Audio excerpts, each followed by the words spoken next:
اليوم راح نحضروا في سوبر بنا شوربة الكوسة. نقطعوا حبة بصل متوسطة.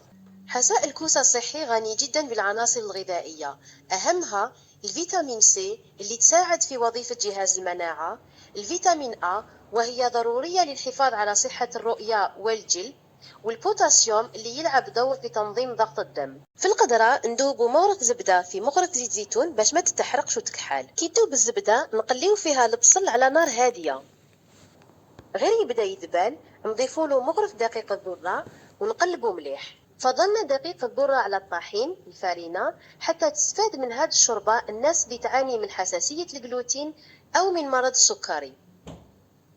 نحتاج 4 حبات كوسة متوسطة لهذه الوصفة. يحتوي حساء الكوسة على كمية كبيرة من الألياف اللي تسهل الهضم وتقلل من خطر الإصابة بمرض السكري من النوع 2 وبسرطان القولون. نمرقوا بليتر ما يغلي ونخليه القدرة على النار حتى تطرى القرعة.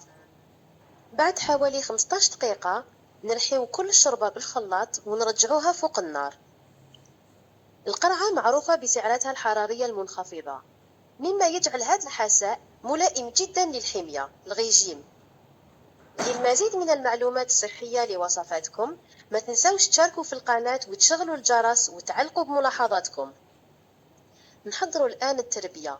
لازم لنا نص كاس ياغورت طبيعي وصفار حبة بيض، نضربوهم مليح بالخلاط اليدوي. التربية هذه راح تزيد في النكهة تاع الشوربة وتعطي لها القوام نتاعها. قبل ما نضيفوا التربية ندفيوها بزوج غرارف من الشوربة حتى نتفادى الكتل لي غرومو.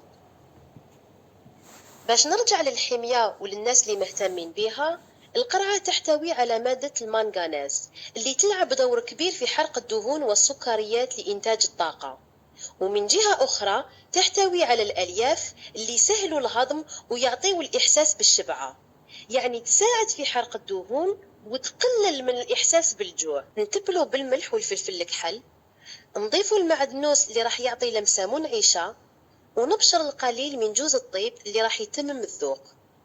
خلاصة القول، شوربة هايلة للحمية.